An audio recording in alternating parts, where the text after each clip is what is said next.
On termine cette édition avec David Lacomblède, le président du think tank La Villa Numéris. Bonjour David. Bonjour Delphine. Et aujourd'hui on part au théâtre, c'est super. Vous nous emmenez voir Contes et légendes de Joël Pomera qui met en scène des humanoïdes.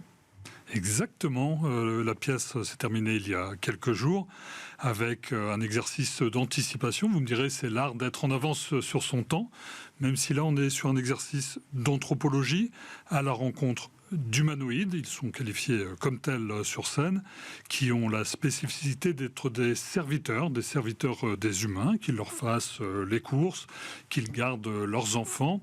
Et d'ailleurs, ils font un peu peur aux adolescents parce que ils sont étranges, ils sont à leur image aussi, moins réels et un peu plus stroboscopique. Je ne le tiens pas encore complètement, l'humanoïde. C'est drôle, c'est émouvant, c'est bien dirigé, c'est bien joué. Avec une pièce qui a été créée avant l'avènement des IA génératives et qui a donc été remise au jour à cette aune-là. Et effectivement, c'est un bon spectacle. Et alors, quels enseignements en tirez-vous ? C'est l'annonce en quelque sorte de ce qui pourrait arriver dans des pays occidentaux comme le nôtre, des pays vieillissant, avec de la main-d'œuvre qui va se faire rare, et où finalement les machines pourraient devenir de parfaits auxiliaires de vie acceptés. Regardez d'ailleurs ce qui se passe au Japon, c'est 30 ans d'avance sur ce qui pourrait très bien arriver en Europe.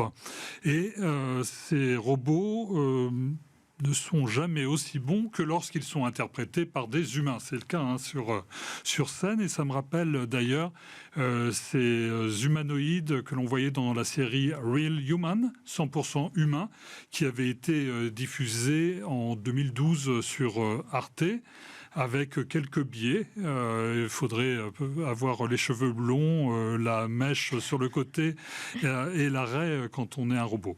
Alors ça me rappelle un peu le Turc humain. Je ne sais pas si vous vous souvenez de cette machine, de cet automate. L'automate est l'ancêtre du robot et qui jouait aux échecs. Et il y avait un humain caché en dessous. Alors ça a été détruit dans un incendie. Depuis, il y a une réplique avec un logiciel qui cette fois-ci joue très bien aux échecs d'ailleurs. Et on a vu depuis que les IA savaient faire des prouesses. Souvenez-vous du match Garry Kasparov Deep Blue, on doit être dans les années 90, où le maître d'échecs avait gagné certes le match aller, mais c'est bien la machine qui avait gagné le match retour. Et des Turcs mécaniques, on en a vu quand même beaucoup en matière numérique. Songez d'ailleurs aux fermes à Click ou à Troll, et qui viennent saper d'ailleurs l'opinion et truander en quelque sorte les audiences. Alors, mais on a accepté cette partie d'intelligence logicielle, on n'a pas encore basculé totalement dans un monde d'humanoïdes.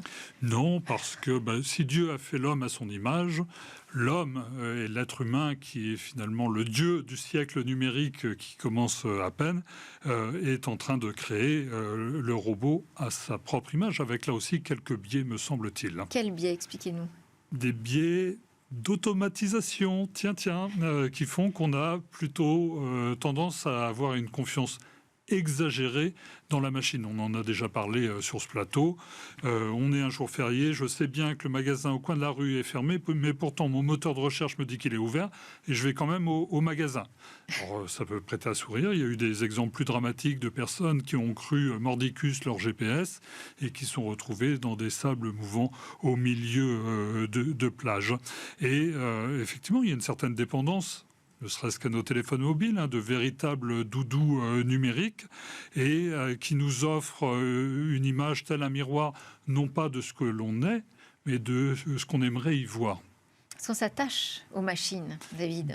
Oui, on s'attache, et c'est un peu troublant quand même. Moi, je me souviens d'enfants qui embrassaient leur Nabastak, qui étaient ces petits lapins dans les entrées des foyers. Mais regardez vos prompts, comment vous leur parlez. Est-ce que vous les voyez, vous les tutoyez? Est-ce que vous donnez des noms?